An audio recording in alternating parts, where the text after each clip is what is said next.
खुलुमबाय बे समाव बडलेण्ड इंखं टेलिभिजननि स्टुडिअ आं मिथिका नार्जारि दिनैनि गाहाय रादाबफोराव दङ।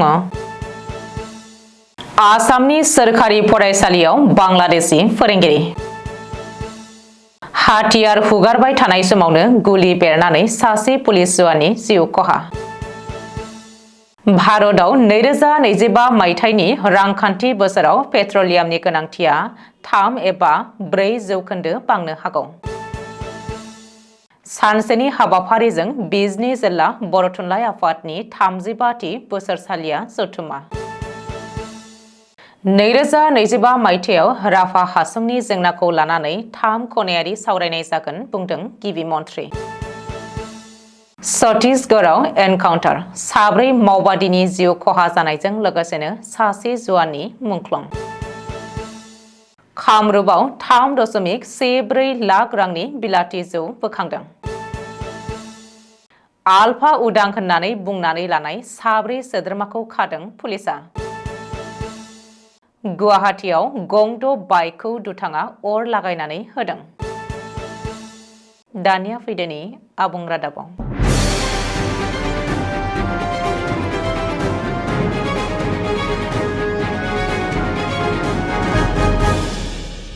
आसामनि सोरखारि फरायसालियाव बांलादेशी फोरोंगिरि।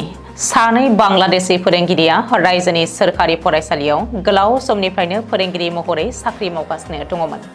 बै सानै बांलादेशी फोरोंगिरिया जादों खायरुल इस्लाम आरो आब्दुर रशीद। फरेनार्स ट्रिब्युनेला सिनायथिनायनि उनाव बै सानै बांलादेशी फोरोंगिरिखौ साख्रिनिफ्राय होखारनाय जाबाय। गोजौ बिजिरसालिनि बिथोन बायदियै गुदि सोलोंथाइ बिफाना खायरुल इस्लाम आरो आब्दुर रशीदखौ साख्रिनिफ्राय होखारनाय जायो। मिथिनो हानाय बायदिब्ला खायरुल इस्लामा मरिगाव जिल्लानि कपिलियाव थानाय टेंकालि कन्दापुखुरी गुदि फरायसालिनि लोगो फोरोंगिरिमोन आरो आब्दुर रशीदआ मरिगाव लहरिकाटनि उलुबारि एमइ फरायसालिनि सासे बिगियान फोरोंगिरिमोन। गुवाहाटी गोजौ बिजिरसालिनि बिथोननि उनाव गुदि सोलोंथाइनि दिथागिरि चिरन्जना सेनापतिया बै सानै फोरोंगिरिखौ होखारनो बिथोन होदों। मख'नो गोनांदि खायरुल इस्लामखौ 2015 मायथाइयावनो आरो आब्दुर रशीदखौ 2016 मायथाइयावनो मरिगावनि फरेनार्स ट्रिब्युनेला आयेन बेरेखायै हाबफैनाय गुबुनारि होननानै फोसावदोंमोन। बेनि उनावबो बै सानै बांलादेशी फोरोंगिरिया आसामनि सोरखारि फरायसालियाव साख्रि मावगासिनो दङमोन। अखं आसामनि डिब्रुगड़आव मोनसे सोमोनांथाव जाथाय। गावनि हाथियार हुगारबाय थानाय समावनो गुलि बेरनानै आसाम पुलिसनि सासे जवाना जिउ गोमादों। डिब्रुगड़ पुलिस थानायाव जादों बे जाथाया। हाथियार हुगारनाय समावनो गुलि बेरनानै जिउ गोमानाय पुलिस जवानखौ कनस्टेबल माधव सेठिया होननानै सिनायथिनो हादों। सुलुङाव फोरमायथिनाय बायदिब्ला माधव सेठियाया सिगां सानफोरनि बायदिनो दिनैबो बिखुङाव गावनि AK-47 राइफलखौ हरनानै गावनि डिउटियाव ओंखारलांदोंमोन। नाथाय गावनि हाथियारखौ हुगारनानै फोसाबबाय थानाय समावनो हरखाब गुलि बेरो आरो कनस्टेबल माधव सेठियाया रुंसारि जायो। बे जाथायनि उनाव माधव सेठियानि गोथै सहखौ पस्ट मर्टेम आनजाद खालामनो थाखाय देहा फाहामसालियाव दैथायहरनाय जायो। रिपर्ट बायदिब्ला माधव सेठियाया डिब्रुगड़नि एडिशनेल सुपारिनटेन्डेन्ट अफ पुलिसनि PSO महरै सिबिथाय होगासिनो दङमोन। 2025 मायथाइनि मार्च दाननि जोबनाय फारसे एबा सोलिफु रांखान्थि बोसोराव भारतआव पेट्रलियामनि गोनांथिया 3 एबा 4 जौखोन्दो बांसिननो हागौ। फिच रेटिं मुंनि मोनसे फसंथाना बे रिपर्टखौ फोसावदों। मख'नो गोनांदि बांसिनै पेट्रलियाम बाहायनायानो बेनि जाहोन। 2024 रांखान्थि बोसोराव भारतआव पेट्रलियामनि गोनांथिया 5 जौखोन्दो बांसिनदोंमोन। बेल' नङा, पेट्रलियामनि थाखाय 2025 रांखान्थि बोसोराव भारतनि GDPआ 6.4 जौखोन्दोसिम बांगोन होननानैबो फिच रेटिंआ आन्दाज खालामदों। बबेखानि 2025 मायथाइनि गेजेरसिमाव भारतारि थाव कम्पानिफोरा रिफाइनिं मार्जिनाव जुजिनायनि मोगा-मोगि जागोन। बेयो पेट्रलियामनि गोनांथियाव गोहोम खोख्लैगोन। बे बाङाइ जानायनि जाहोनाव गोनां जानाय मुवा बेसाद जगायनाय, मुवा बेसादनि बेसेन बांनायनि जुनै मुलाम्फानि हारा खमायनो हागौ होननानै फिच रेटिंआ इसारा होदों।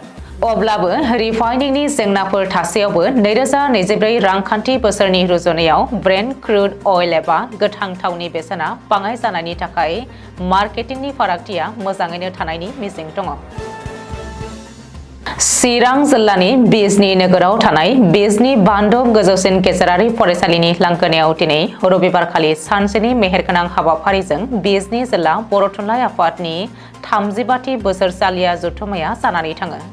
गिबि फुंनि 9 रिंगायाव आफादनि फिरफिलाखौ बिरहोयो गागि आफादगिरि नागेश्वर गयारिया। बेनि उनाव लेङाइ आफादगिरि उदां बसुमतारिया मुंख्लं खाम्फायाव बिबार बावनाय हाबाफारिखौ मावफुङो। बिजनी प्राइमारि बर' थुनलाइ आफादनि बानजायनायाव खुंफुंजानाय बे 35थि बोसोरसालिया जथुम्मायाव हाबाफारि बायदियै फुंनि 10 रिंगायाव गागि आफादगिरि नागेश्वर गयारिनि मासि दैदेननायाव थान्दै मेल जथुम्माखौ जागायो आरो बे जथुम्माखौ आथिखाल बिजनी जिल्ला ट्राइबेल संघनि आफादगिरि सुक्लेजुर बसुमतारिया बेखेवनानै होयो। बेनि उनाव बिजनी जिल्ला बर' थुनलाइ आफादनि बारग' आफादगिरि आरो बिजनी फरायसालिमानि बिबुंगोरा डक्टर गोगोम ब्रह्म कसारिया बागदुवार थान्दै खुगा लाइसिखौ बेखेवनानै होयो। बे हाबाफारिया जोबखांनायनि उनावनो गाहाय नेहाथारि दिलीप कुमार ब्रह्मआ बोसोरारि नेहाथारि रिपर्टखौ बाहागो लानाय थान्दैफोरनि सिगाङाव फरायथिनानै होयो। माननि आलासि महरै बिजनी जिल्ला बर' थुनलाइ आफादनि बारग' आफादगिरि फारियै पुलिचरन बसुमतारी, दामोदर बसुमतारी, मनेश्वर बसुमतारी मोनजों लोगोसेनो बिजनी बियाबनि बारग' एमएलए रमिय कुमार ब्रह्म, बोसोनगिरि जगजित नार्जारी, बिजनी जिल्ला आफादनि आफादगिरि बिजली बसुमतारी, बिजनी जिल्ला बर' समाजनि आफादगिरि मुनिन्द्र बसुमतारी मोना माननि आलासि महरै बाहागो लादोंमोन। बे खाबुआवनो बिजनी जिल्ला बर' थुनलाइ आफादा बिजनी ओनसोलनि गुबुन आयदानि माखासे मानिजाथाव सुबुंमोनखौ मान बावो। बावैसो सिगाङाव साहित्य अकादेमि बान्था मोननो हानाय गागि लिरगिरि अरन राजा बसुमतारीखौ मान बिलाइनि जोहै मान बावनाय जायो। बेनि अनगायैबो देग्लाय बोसोराव पिएचडि एबा डक्टरेट मोननो हानाय फरायसाफोर फारियै doctor Debraj Mushahary M Tech PhD, doctor Usha Rani Basumatary MSc PhD, doctor Martin Bargayary MA PhD आरो पिएचडि डिग्री मोननो हानाय डक्टर सुलेन दैमारिमोनखौ गांफा मान बिलाइनि जोहै मान बावनाय जायो।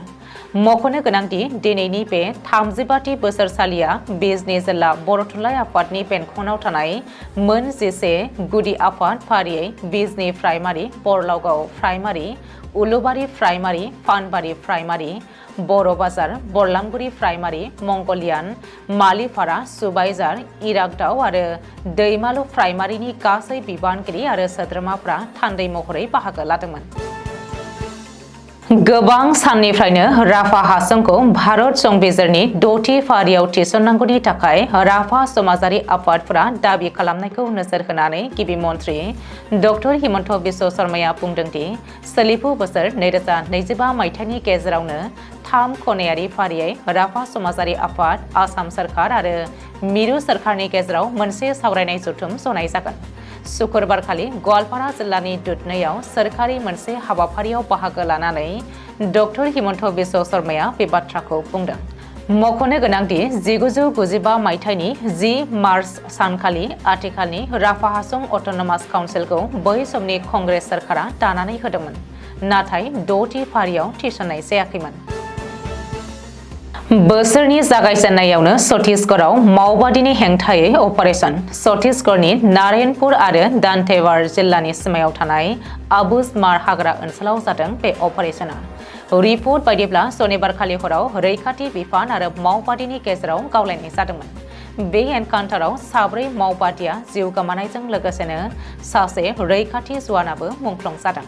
माओवादी केम्पनिफ्राय AK-47 राइफल्सजों लोगोसेनो सेल्फ लडिं एबा SLR राइफल्स बोखांदों। माओवादीनि हेंथायै बे जाफुंसार अपारेशनखौ Narayanpur police, Dantewada police, Jangalpur police, Kondagaon DRG आरो स्पेशल टास्क फर्सआ जथायै खालामदोंमोन। बबेखानि बे अपारेशनाव माओवादीनि गुलि नांनानै सान्नु करम मुंनि DRGनि सासे हेड कनस्टेबलआ मुंख्लं जादों। मख'नो गोनांदि 2024 मायथाइनि गासै माओवादी एनकाउन्टारनि 50% बै आबुसमार ओनसोलाव जादोंमोन। थांनाय अक्ट'बर दानाव बे आबुसमाराव खनसेयैनो सा 36 माओवादीफोरखौ रैखाथि बिफाना फोजोबस्रांदोंमोन। गवा रायजोनिख्रुइबो देरसिन बै आबु स्मार्ट ओनसोला 80 जौथाइनिफ्रायनो मावबादिनि काथि महरै सिनायथि जाबोदोंमोन। नाथाय 2024 मायथाइयाव आबु स्मार्ट ओनसोलनिफ्राय मावबादिनि गोहोमा 50% गैया जाबाय होननानै रैखाथि बिफाना दाबि खालामदों। आसाम पुलिसा कामरुप जिल्लानि गरायमारि ओनसोलाव थानाय जरसिमुलि जायगायाव शुक्रबार मोनानि समाव खावनानै लाबोनाय बिलाथि जौ बोखांनो हादों। मख'नो गोनांदि बे बिलाथि जौखौ बक' हाहिमनि गंसे जौ दखाननिफ्राय खावनानै लांनाय जादोंमोन। बिलाथि जौनि बेसेनखौ हाथाइनि बेसेनाव 3.14 लाखसो जागोन होननानै मिथिनो होदों। मोन 63 कार्टुननि बिलाथि जौ, मबाइल, गंसे इनभार्टार सेट, सीसीटीवी आरो नगद 2400 रां खावनानै लांदोंमोन होननानै फोरमायथिदों। दखाननि बिगोमाया गोमानायनि खौरांखौ मिथिनो मोननायनि उनावनो थाबैनो पुलिसनो खौरां हरनाय जायो। स्रोद संदाननायनि उनाव जरसिमुलि पुलिसा मोनानि समाव बे जाथायखौ नोजोर होनानै अपारेशन खालामनायाव जौखौ जब्द खालामनो हायो। बबेखानि मबाइल फन आरो रांजों लोगोसे माखासे मुवा बेसादफोरखौ दासिमबो मोनफिननो हायाखै। डिब्रुगड़ जिल्लानि दुलियाजान ओनसोलाव शुक्रबारखालि आसाम पुलिसा गोख्रों अपारेशन खालामनायाव गावसोरखौनो आलफा उदांनि सोद्रोमा बुंनानै लाग्रा 4 सोद्रोमाखौ खादों। पुलिसा खानाय बिसोरनि सिनायथिखौ बिद्युपन गगৈ उर्फे जयन्त असम, भारत हाजारी, बलिन गगৈ आरो बिनोद पाहारी होननानै मिथिनो होदों। डिब्रुगड़नि एएसपी निर्मल क'सआ फोरमायथिनाय बायदिब्ला बिसोरो गावसोरखौनो आलफा उदांनि सोद्रोमा होननानै जायगानि फालांगिरिफोरनिफ्राय रां दाबियोमोन। बेनि अनगायैबो दुलियाजानाव 3 फालांगिरिफोरनो रां दाबिनायनि लाइजामबो हरनाय जादोंमोन। दासान्दि दुलियाजान पुलिस थानायाव केस नम्बर 2/25 नि गेजेरजों साजा जाबसिननानै होनायनि उनाव बिसोरखौ पुलिसा खानो हायो। बे अपारेशन खालामनायाव बिसोरनिफ्राय गंसे 7.65 पिस्तल, गरसे गोथां गुलि, मोन 11 मबाइल हेन्डसेट, मोन 18 सिम कार्ड, मोनसे आईडी, थरसे बेटारि आरो नगद 49,500 रां जब्द खालामनो हादों।